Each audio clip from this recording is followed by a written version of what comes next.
Welcome to HR Voices, a podcast where people leaders share their side of the story. We talk about the challenges they're facing, how they're addressing them, and what changes they hope to see as the workplace evolves. This podcast is sponsored by AllVoices, the all-in-one employee relations platform. Hello, and welcome to HR Voices. I'm your host, Rebecca Taylor, and I'm here with my guest, Damar Phillips, VP of People and Culture at RS Americas. Damar, thank you so much for being here. Thanks, Becca, for having me. Yeah, I'm so excited for this conversation because I know that we kind of just picked this scenario right before we started recording, but I feel like, it's one of those things that it sounds like it's something that, folks may have experienced in so many different types of areas. So I'm really excited to chat this through. I've actually secretly been trying to get people to pick this scenario for a bit. So I'm very glad that you're game for it. Of course. My pleasure. And to be honest, all three of the scenarios could have been something that we talked about because they all happen every single day around businesses. So happy to add my voice to our scenario today. Yeah. And that's what this podcast is about. HR Voices explores real and fabricated anonymized employee relations scenarios through the lens of experienced HR and people leaders just like Damar. So we're going to evaluate a realistic workplace situation and demonstrate how we'll assess risk, apply judgment, and design practical responses. So, as I always say, our goal here is to not reveal one correct answer because that so rarely exists. We're here to just talk through how we will face ambiguity and how we think through what we might have to do depending on kind of what gets on our desk that particular day. Yeah. So if you're here to chat through the gray, thank you so much for listening. And Damar, thank you for having this conversation with me. My pleasure. All right. Are you ready for your scenario? I don't know. Am I? I hope so, because now you have to be. Right. I'm ready. Let's go. All righty. So we're calling this the social media outing. A manager discovers through personal social media browsing that one of her direct reports, who's not out at work, is gay. She does not tell the employee she knows, but begins steering team social activities towards LGBTQ plus inclusive events and mentions Pride Month more pointedly in team meetings. So the employee eventually confronts her, saying he feels that she's signaling that she knows, which makes him uncomfortable and violates his privacy. The manager insists her intentions were positive. So now HR must navigate whether well-intentioned inclusion efforts can themselves constitute harassment and what duty of confidentiality applies to information obtained outside the workplace. That's a great scenario, right?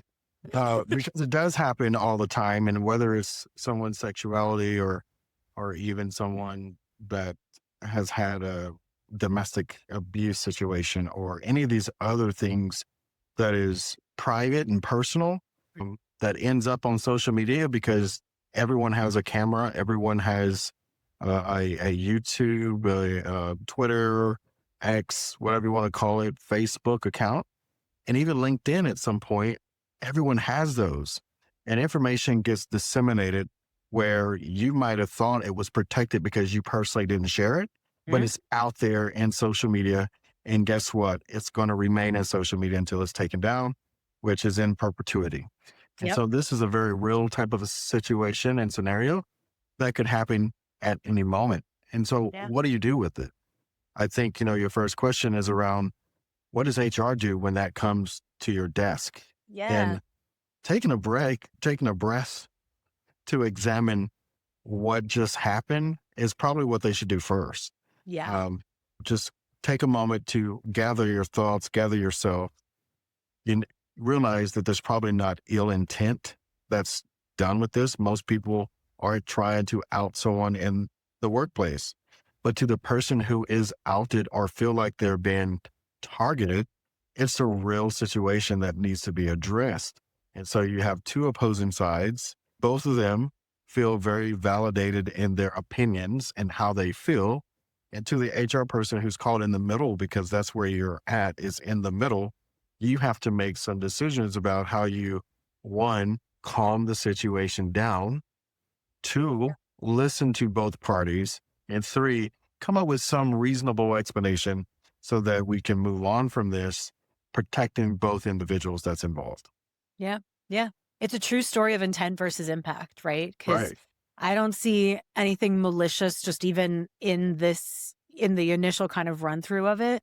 But definitely, to your point, that it sort of becomes a conversation around what matters more? Is it the intent of Right. the action? Is it the impact on the person who's affected? And this is kind of what we get to talk through. And Yeah. so even just to start off, as as you hear what some of the pieces are of this story, and for the record, this is fabricated, but this stuff happens all the time, or something very similar happens all the Right. time. So, what stands out to you as the most risky or unclear? Well, I think for me, what's unclear is motive, right? So, does anyone have a motive behind what was received? Why is the individual out looking for information? Or was information just leaked to the individual? So, truly, what is the motive behind the manager's thought of, let me try to target some ERG related activities so that you feel more included without having a confirmation from the individual that, hey, I am gay. I want to have my voice heard. I want to feel more included.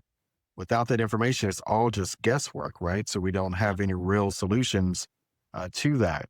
I think the other thing that's unclear is what is going through the mind of the individual who has just felt like they've been outed. Do they feel like the company is letting them down, or is it just this individual? Has there been any situations in the past where they've had run ins with each other where there's a trust issue that could be there or a violation of trust, right? Employees need to feel like they have a level of psychological safety within the work environment. And to be outed, whether it's at work, at home, at the store, at a club, wherever your situation or scenario is, that's a very real event and activity that has consequences for the individual who is being outed and those people who either care or don't care about that person. And so you have to handle that very delicately and provide support to make sure that one, their needs are being met, two, their voices are being heard, and three, they have the level of support that they need to be able to get through this. Yeah. And it's so true because there's so many implications to coming out, not coming out, to your family, to work, Right. to, whatever the situation might be. And you have to kind of think about there's a reason why this person seems like they're out elsewhere, but is not out at work. Right. And and I think that's what makes it's kind of what makes me wonder about culture overall, or maybe just someone just wanting separation. I know Right. there's this move, and there's a lot of talk about bringing your whole self to work. Yeah.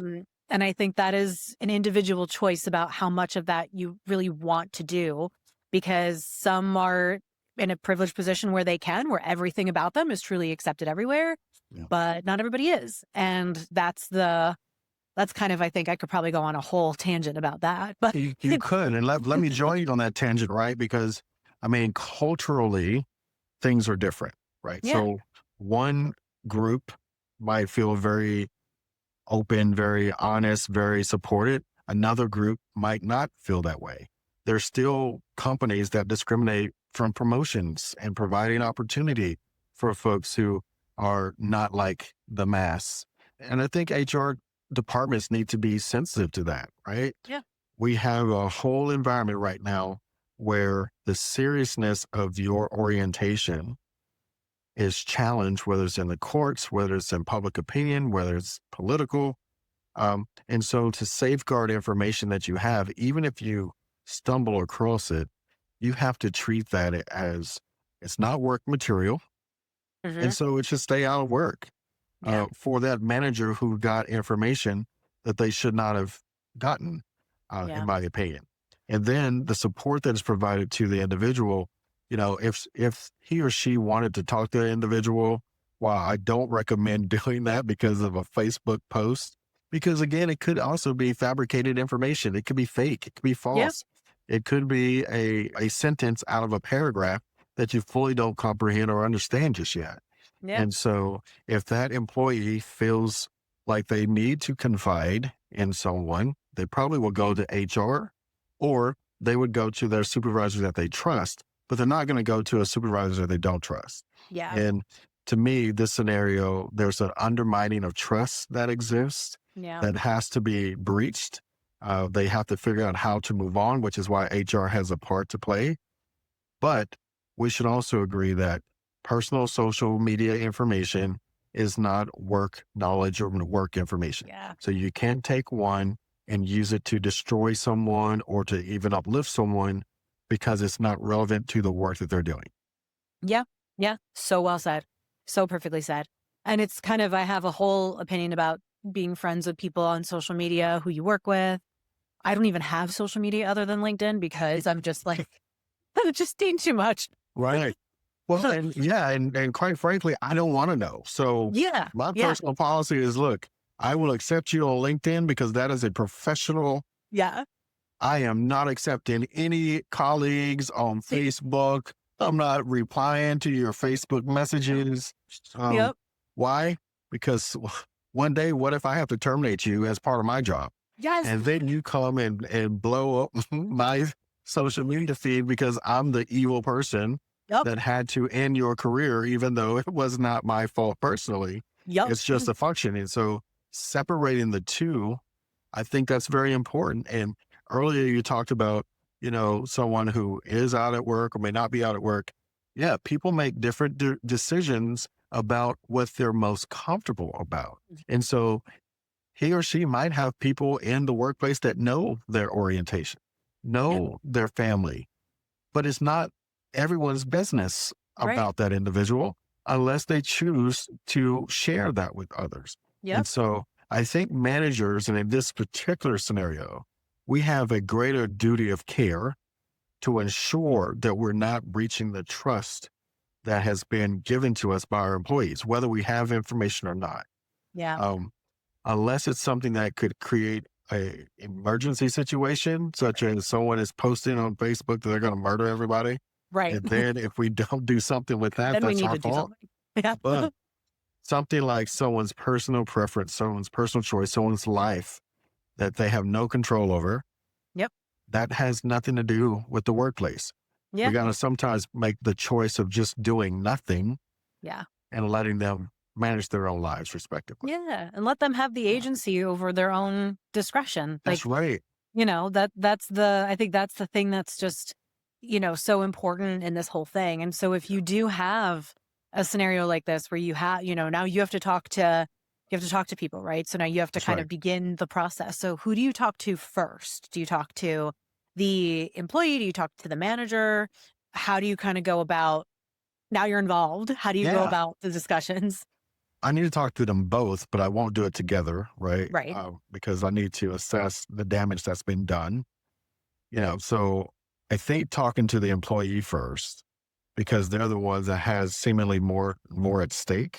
If I Hmm. were to make a quick judgment, which I don't recommend you doing, but just for the sake of this scenario, I'm going to make a quick assessment that they're hurt in some instance. They feel called out and they feel like there's a lack of trust. And so trying to understand the psychology of where they're at, what their mental, emotional state is. Do they feel like psychological safety has been damaged? We need to make some assessments there, even to the point of recommending, hey, realize this is a tough, difficult situation. We also have employee assistance programs where you Hmm. can talk to a counselor, talk to someone who is even outside of HR to give them some resources to be able to talk to people at the Trevor Project, people at, certain different things to help them to cope with what's happened because being outed starts its own level of internal turmoil that has to Yeah. be a check, hey, I got to go through this. They have a grieving process that Yeah. has to occur because they did not control the narrative themselves. And so that's a process that I have to go through. So try to figure out what the right level of support for them first, because I'm most concerned about their psyche and their psychology. I think that's where I would start. And then not trying to put the manager in a defensive or negative light, but having the conversation with them, to try to understand, okay, is there a value that was, that we were trying to uphold here? Is Yeah. there, some reasoning behind this situation? Was there a cry for help that you thought you heard? What was and you got to be careful not to assign blame to them, but Yeah. really trying to understand what were you thinking in this process and Yeah. how to help them navigate fixing the issue, because there is a breakdown that's there, a breakdown of communication, breakdown of trust. and if this is a workable solution. I liked in a scenario that they hadn't really shared all that much, but they were just doing these activities because you might be able to pull it back. Yeah. The problem is if there are unintended consequences with the reaction from the employee has given other people a license to act out and say certain things. So you have to kind of Mhm. control that whole situation and try to rein it in. But I would start with the employee first in this scenario and then Yeah. follow up with the manager. Yeah. I'd agree. Especially for there's the human, there's the psychology component, and there's also the risk component. More of your Right. risk lies with the employee because the employee can Right. be the one to make, say that make a claim. Um, Exactly. That could be harassment. mhm. This person shared information that was protected information. I feel discriminated against. I mean, there's a whole litany of things that could come out of because again, as a manager, as a leader, you have a duty of care to the employee base, to the company to uphold our policies and procedures and practices. Yeah. And anyone that is executing on information that they have without it being a legitimate reason to be able to do so puts the company at risk. And so, my other call would be to the legal team. Huh. Yeah. Yeah. I would What's too. what's the recommendation? How do Yeah. we navigate this, right? That's the part that sometimes is hard in some of these conversations too, because Mhm. you want to connect to the people part of the story. And this is the thing that's always so hard about HR is showing up as me as the human and as the person who Right. has my own biases, opinions, experiences that might influence how I perceive this particular scenario or any scenario. Then Mhm. there's the business operator who's like, okay, I have a job to do. I have a role to play in figuring this out. And then now I also have to bring in a legal team, which when you're dealing with a scenario, most employee relation scenarios are kind of sensitive, whether it's about this particular situation or if it's an employee who's maybe underperforming. Like there's so many different things that are so sensitive. And it's just once you have to kind of start to bring in like a legal team, it just kind of gets a different type of heaviness. Right. But you do need to involve them just to make sure that you've got all your stuff covered. Yeah. And I think the worst thing that we could do as an HR function is assume that it'll just go away. Yes. Right. Yeah. So the do nothing, do no harm doesn't really Yeah. make sense in this type of a situation Yeah. because, again, everything that the manager does is as a fiduciary of the business and Yeah. someone that's in position of power to make different decisions. And because of the exposure of that, you have to also check the boxes with your legal assessment as to where this could go because potentially again, I didn't get promoted. Not saying that the person is this, but let's just extend the scenario a little bit. I didn't get promoted because you knew I was gay. Now Mhm. I'm going to sue you because you have an unqualified individual who Yeah. was on the team, but because you knew this piece about me, you didn't want me out being the face of the organization because I'm gay. And boom, now there's a Yeah. lawsuit. Or, and you can interchange gay with any Yeah. protected class, protected issue, and it still rings true, right? You didn't Yeah. promote me because I'm female. You didn't promote me because I'm a minority. You didn't promote me because I'm left handed. Like, whatever scenario you Yeah. want to interchange there, it makes sense. And so protecting the company isn't about just taking it out of my hands, right? Because at the end of the day, legal is going to say, here's your decision tomorrow. You're Right. the vice president of people, so you figure out what to do with it. But here's your legal options, or Mhm. here's the exposure rate. And then you still have to make a decision. So I'm still going to have to get with my team, understand both sides of it, have a conversation with both, and figure out the appropriate path forward. But you bring that in so that you can make sure that you're checking all the boxes, Yeah. that you're not missing something because you think, oh, this is a innocent issue. He'll get over it. She'll get over it. We'll move on. That may not always be the case. And so you really have to play this one. I won't say by the book because 95% of HR is gray in my opinion. True. I agree. Very few things is black and white. Yeah. I agree, and I think that's kind of where your legal team can be a really good partner is just sort Oh, of say, "Is there absolutely. anything that I'm missing? What are my options? What are what are the Yeah. risks that I have to weigh either way?" All right. This is good too. Yeah, we could whisk it away, I don't know. Yeah. But I mean, it is true because you're kind of you have to sort of balance the whole you have to kind of balance the whole thing and start to make some kinds of decisions. So That's let's right. say, we talk to the employee and he's still feeling uncomfortable. He still feels outed, rightfully so, like Yes. just, not feeling great about this particular manager who he reports to. You talk to the manager's like, I was just trying, like, I didn't even realize that I was doing anything wrong. Right. That's usually where these conversations go is like, I didn't realize I was doing anything wrong. I was just trying to help or I was just trying to show up, whatever that might be. So what guidance do you give each of these employees? Do you give them guidance at this point or how do you help them come back together if you can? Well, I think it really is important to understand the magnitude of, did you tell anyone? Like, what does that path look Yeah. like, right? Because if it's just this manager and the employee, while they're in group settings or whatever, is feeling like it's targeted, but there's no confirmation in the room that he or she are the ones being targeted, then I think you have a good chance of helping it to go away. It's going to take a few conversations. It won't be resolved overnight. But I think that's where patience come in and not making a rash decision. So for the manager, understanding the motive and the intent is important. What did you hope to accomplish?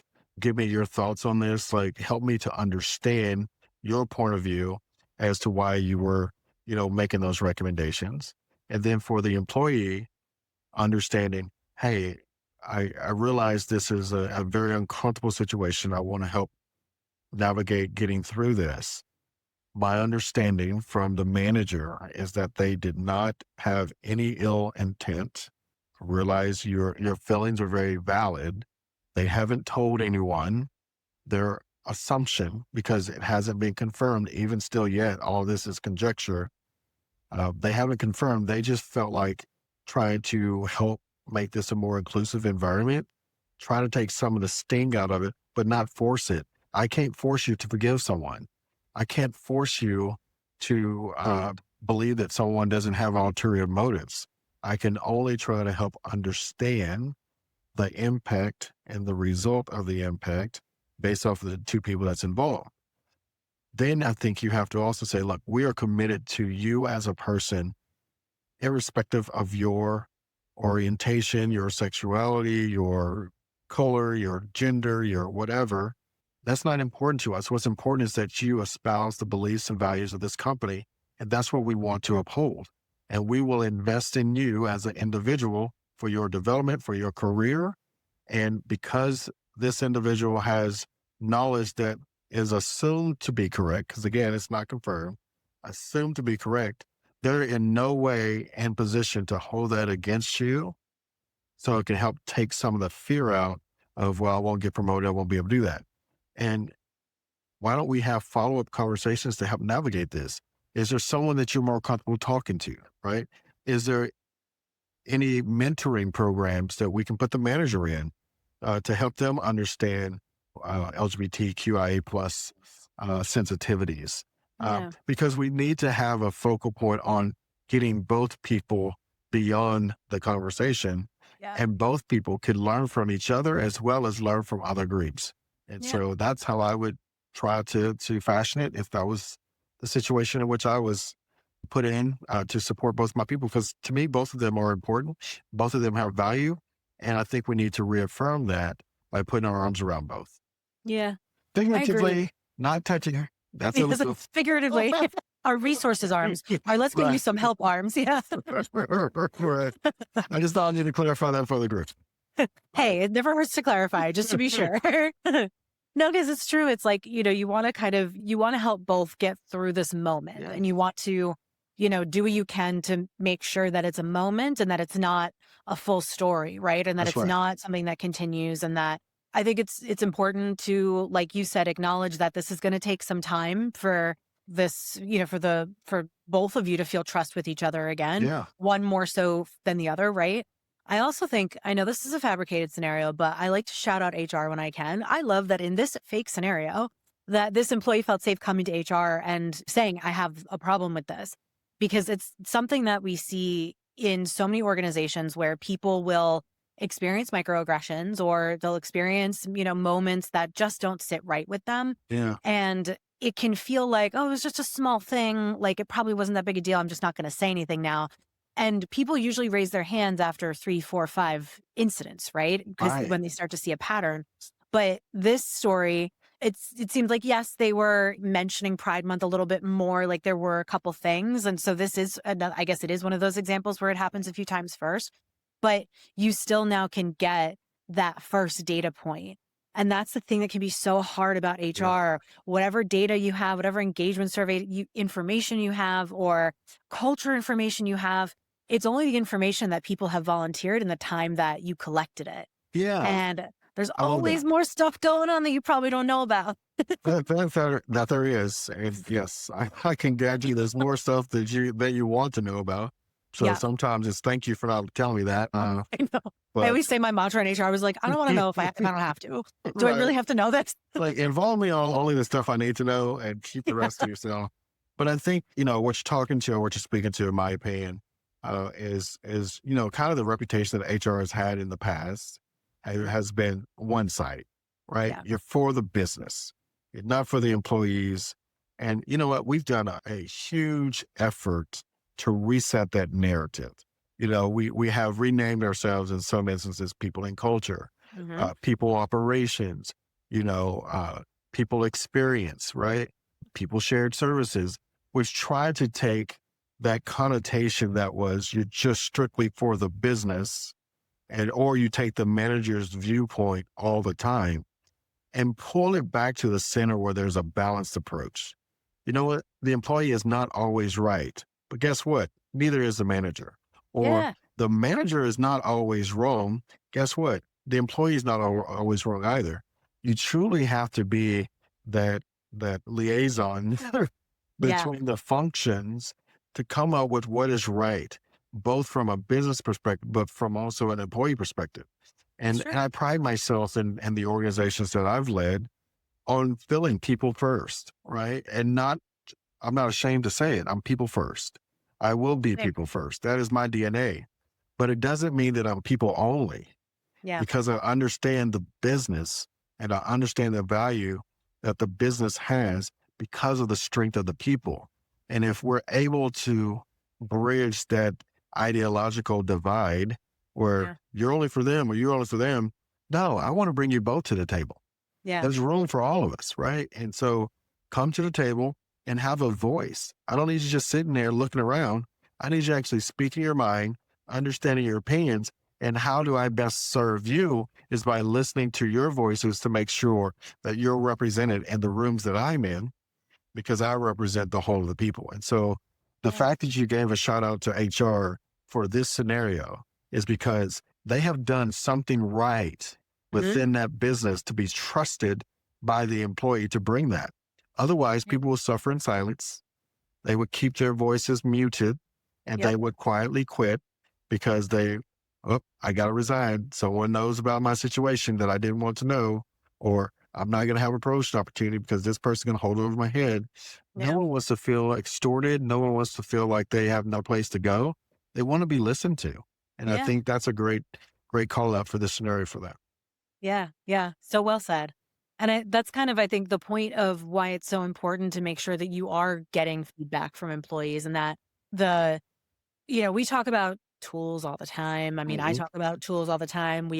All Voices is a platform. So we talk about this stuff all the time.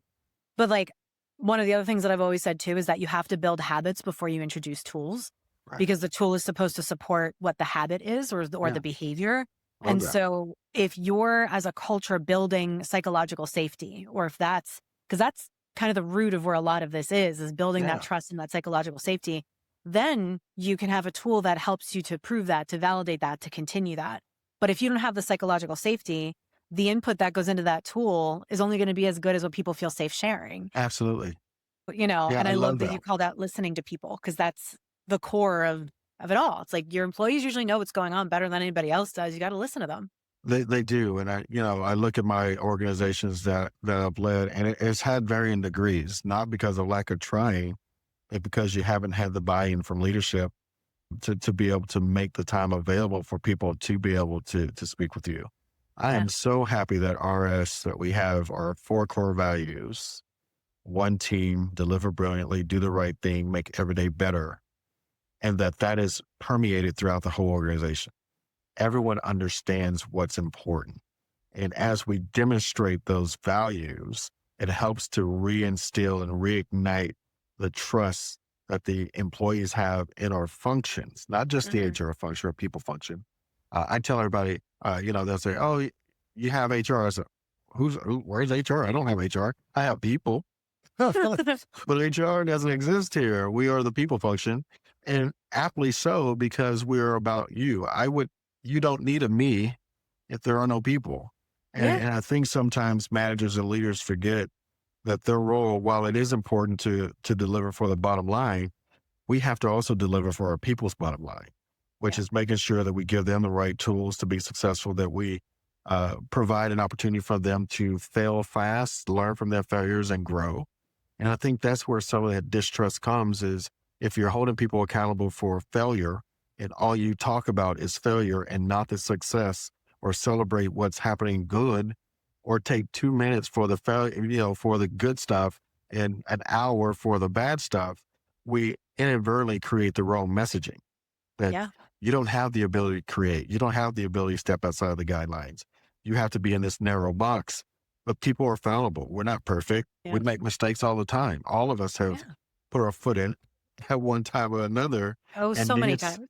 yeah, and needed someone to pull us back from the brink, right? Yeah. And I think this is where that manager is it. They are redeemable, is what I Yeah. would say. Yeah. Both parties are redeemable. And our job is to help facilitate that discussion to bring them back together as a team so that we can move on. At Yeah. the end of the day, they'll both make individual choices about whether they can stay or not. I get it. Yeah. That, but they should not leave as angry enemies. They should be able to understand, okay, it was a innocent mistake. Yeah. Intentions were not bad, but I want to learn from this. And I Yeah. want to make sure that I don't do something like this in the future with someone else. So how can you help me to grow? Yeah. Yeah. That is perfectly put. I love that. I think this was a really good scenario for I think for we're recording this on a Friday, and if people listen to this on different days, but I think this was a really good scenario for a Friday because like Damar, the way that you're phrasing this and the way that the energy you're bringing to this, like I feel the very people first energy, and it's Yeah. just like it's really, really great to hear when you see, all of these posts on LinkedIn about, companies downsizing and implementing AI everywhere. And Yeah. it's always like really, really refreshing just to kind of come back to basics and just remember, like, hey, we're all humans. Humans are still required to do work. And so we Right. have to make sure that, we're also nurturing the human side of things That's because right. that is also good for the business. They go You hand know, in hand. absolutely. And, you touched on AI, and I know it's not the scenario, but just a few seconds on that. We But can't not talk about AI in this world, no matter what. it's, but AI is not, we're not doing robotics, right? Yeah. And I think people are not robots. We are free thinking individuals built in a way that no other creature on earth has ever been built. We have the ability to think critically, which most other animals, the animal instinct is not thinking critically. It is divide and conquer, divide and conquer. It's one mind, Yeah. survival, right?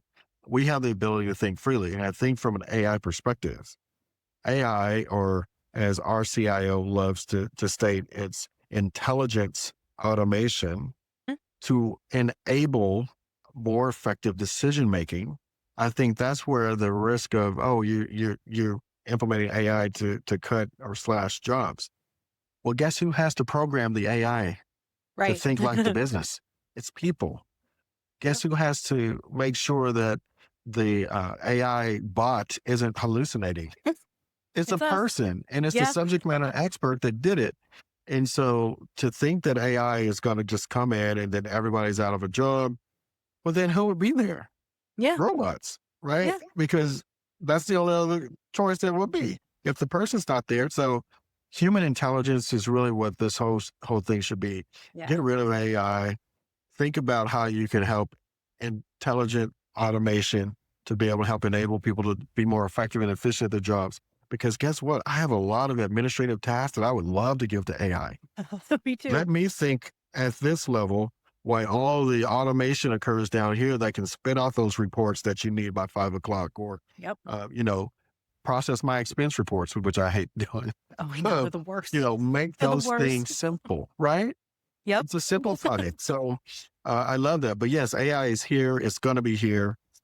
Embrace it because it's coming to a location near you. You're already using it on your cell phones. You're already using it in other parts of your life. The workplace should be no different. But what we can't replace is your ability to think critically about the information that has been shared back to you. Because you still got to validate that it's legit. You still got to make sure that every scenario that was important for whatever issue that you're addressing is solved. And then it has to make sense for the business. And so I don't fear AI. I will embrace it, but I also need people to not fear it. Yeah. Yeah. I love that. I was going to ask you for our last question because we're actually overtime, believe it or not, because I feel like Oh, I could talk to you for a long time. There's so many things we could kind of get into, which I love. But you already answered my last question, which was well, two of them actually.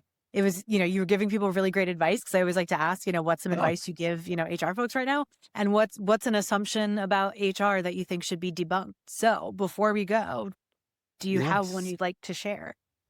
Um, Man, I know we've had like bad history in the past where HR has felt like it's been going downhill. But the Mm, vast majority of HR folks are people just like you. They don't have all the answers, believe it or not, right? yeah. And a lot of times it takes us having to review, discuss, trying to get back to you on things that take some research because we don't have the ability just to write a new pay plan and give it to you. There's an approval process that happens. We can't just promote you in position because you've been there 10 years.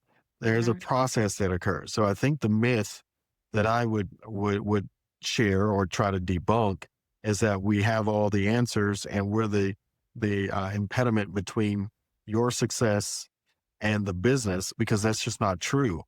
Yeah. We have the ability to help navigate the process with you and for you and can advocate on your behalf, but we are not the final say when it comes to some of these things that you would like to have done. Yeah. And so partner with your HR business partner, your people partner. Make sure that your representative understands what's in it for you. And it's not a hands off, don't touch, push back, don't come talk to us. Most people teams, HR teams have open door policies. Mhm. Just get to know them, right? Yeah. So they can advocate successfully on your behalf as opposed to you having these feelings that we're standing in the way for your success because that's not the case. That's just not Yes. true. I love that. I love that. That's so good. And thank you, Damar, for all of your insight, for all your perspective, for talking through this with me. I think this was really, really, this is a fun scenario to talk through too, because I'd it's love to like, do the other too if you want yeah, at some point in the future. Just let me oh know. yeah, we can always keep going and do more another Yeah, time too. Cause I like love it. there's I think you've got a lot of really good wisdom to share. And Yeah. I just appreciate you being here. And thank you everybody for listening to this. And I hope everybody has a great rest of your day. Bye. Bye bye.